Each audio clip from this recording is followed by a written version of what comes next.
Hola amigos y hermanos en Cristo Jesús, celebramos ya el segundo domingo de Cuaresma y la lectura está tomada de San Lucas capítulo 9 versículos del 28 al 36. Muchas veces los discípulos habían acompañado a Jesús a orar tanto en la montaña como en lugares solitarios, pero solamente esta vez Jesús decide mostrarles la luz que le inundaba a él cada vez que oraba con su Padre Celestial. Por eso nos dice el Evangelio que el rostro de Jesús se iluminó y que sus vestiduras resplandecían, mostrando así a la persona divina del Hijo de Dios. En esta epifanía que se nos narra, aparecen junto a Jesús Moisés y Elías, representantes del Antiguo Testamento, tanto de la ley como de los profetas. Y se nos dice que hablaban sobre la muerte de Jesús o sobre ese éxodo que Jesús haría desde esta vida a la vida celestial, pasando por la muerte. Lo cual nos recuerda que la oración nunca es evadir nuestros problemas o responsabilidades, sino que por el contrario significa asumirlas en toda su totalidad. Y cuando decimos voy a orar por ti, o cuando alguien nos dice que va a orar por nosotros, realmente significa un compromiso de vida y ponemos nuestra confianza en el Señor sabiendo que de nuestra parte tenemos que hacer todo lo posible para que las cosas se realicen según el plan de Dios. De hecho, la resurrección de Jesús es la prueba de que sus oraciones habían sido escuchadas por el Padre. También este Evangelio de hoy nos recuerda que la oración no es algo accesorio de la vida del cristiano, sino que es algo de vida o muerte. Como decía San Alfonso María de Ligorio, que la persona que ora se salva. La oración es un alimento indispensable para la vida del creyente. De hecho, en la oración nos fortalecemos, llenamos nuestra vida de alegría. Nos prepara también la oración para los momentos de prueba, tal cual como sucede en este episodio de la Transfiguración.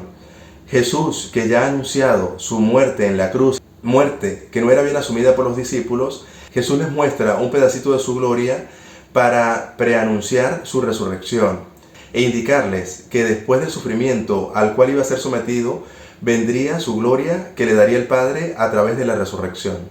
Sin embargo, también nos damos cuenta que los discípulos no eran totalmente conscientes de lo que sucedía en ese momento, pues estaban quedando dormidos, y que después, en el momento duro de la prueba, cuando Jesús fue condenado a muerte, le abandonaron por miedo.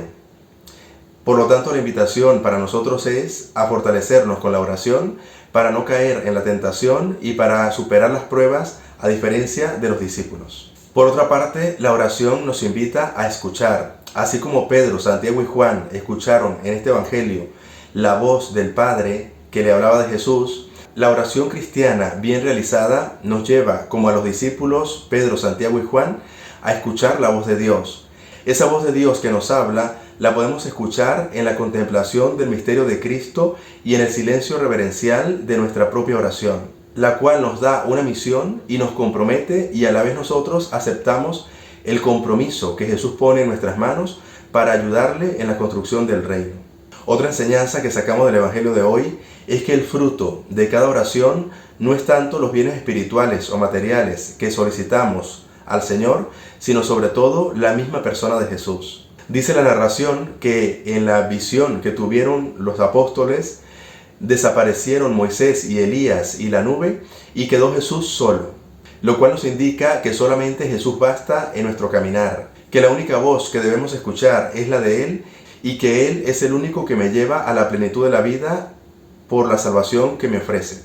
La oración también me reconduce siempre al camino de la vida. A diferencia de Pedro, que tuvo la tentación de hacer 3 chozas y quedarse allí en esa contemplación, la oración nos lleva siempre a la acción, a llenarnos de amor y de fuerzas para enfrentar los problemas de la vida, para disfrutar los momentos felices que la vida también me regala y vivir nuestra existencia conscientemente y por lo tanto con mucha responsabilidad.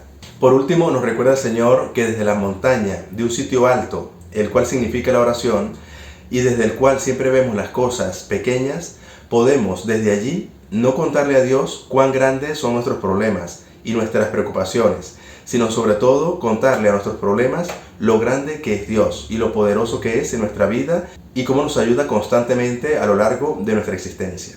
Amigos, como siempre, un gusto compartir con ustedes la palabra de Dios. Pido al Señor que les conceda el don de la oración y la bendición de Dios Todopoderoso, Padre, Hijo y Espíritu Santo, descienda sobre ustedes y les acompañe siempre.